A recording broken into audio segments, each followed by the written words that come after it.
இரவினில் மித வெயிலினில் இத வெளிச்சத்தில் மழை வரும் என உன்னை தரும் என அண்டத்தின் எண்ணம் என்னென்ன என நீ அமைத்திடும் வீட்டுக்குள் உள்ள பூச்செடிகளின் பூக்களை வெல்ல சுருள் முடியுடன் இரு மகன்களை இறை வழங்கிட இமை நிறந்திட கட கடவென கவிதைகள் என கதை வளர்ந்ததும் அவர் வளர்ந்ததும் மறுமுறை இருமுறை உன் பிறவியை கிடைக்கணும் அவர்களுக்குமே உன் முகம் கொண்ட இரு மகள்களை இறை அருளிட அனைவரும் அழகிய சுய படங்களை எடுக்கவே பக்கத்துல நாம் பாடுக்க வழி சொல்லம்மா ரத்தத்துல பெத்தெடுக்க விதி விடுமா தீமா தீமா தீமா தீமா தீமா தீமா தீமா தீமா தீமா தீமா தீமா தீமா தீமா தீமா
தோள் பறக்கத மம்பட்டியா அட மம்பட்டியா எட்டத்துக்கும் கோடி பறக்கத மம்பட்டியா அட மம்பட்டியா எட்டோட கல கலக்கத மம்பட்டியா அட மம்பட்டியா பத்தோட பாட பறக்கத மம்பட்டியா அட மம்பட்டியா மம்பட்டியா அட மம்பட்டியா மலையூரு நடாம மனச காட்டு பூட்டாம ஒன்ன போல யாரும் இல்ல மாமா தஞ்சாவூர் ரசாங்க தாராளமா தந்தாங்க மனசுக்குள்ள எவனும் இல்ல Rama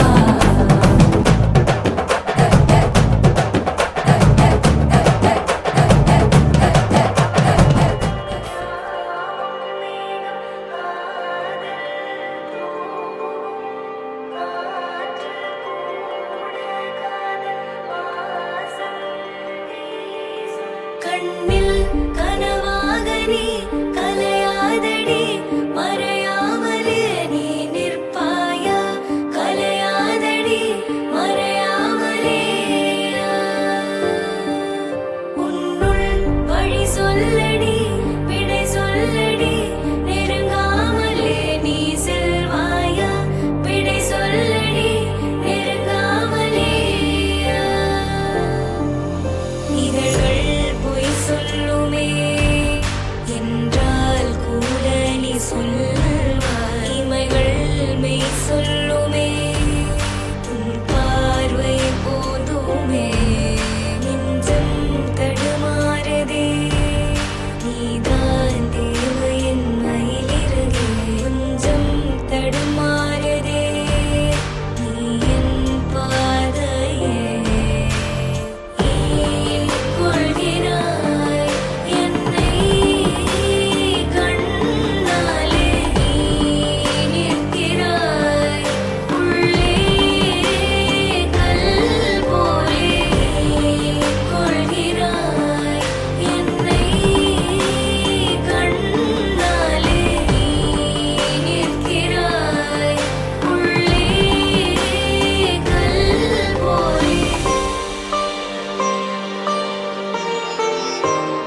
and I went out and I won it cause I want it so bad. All the suckers in the world can't judge me how I got it, but I went out and I took it cause nothing's all I had. I was working all day, I was working all night. When you drop me in the corner, you know I'm gonna bite. Cause a fight is what I am, oh I sting like a bee. Now get down on the floor and let me see you get your hands in the air. Get your hands in the air. Let me see you get your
உடல் நலத்திலும் நோயிலும் உனக்கு நான் பிரமாணிக்காக இருந்து என் வாழ்வெல்லாம் உன்னை நேசிக்கும் மதிப்பும் பார்த்துக்கின்றேன்.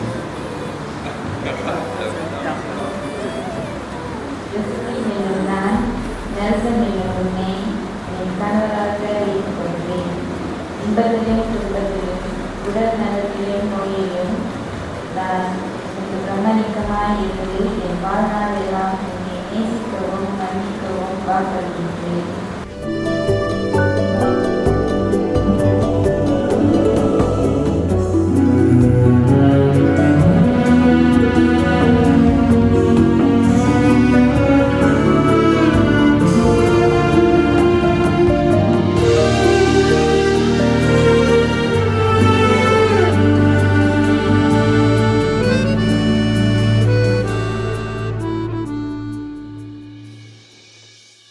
மரங்கள் நடுங்கும்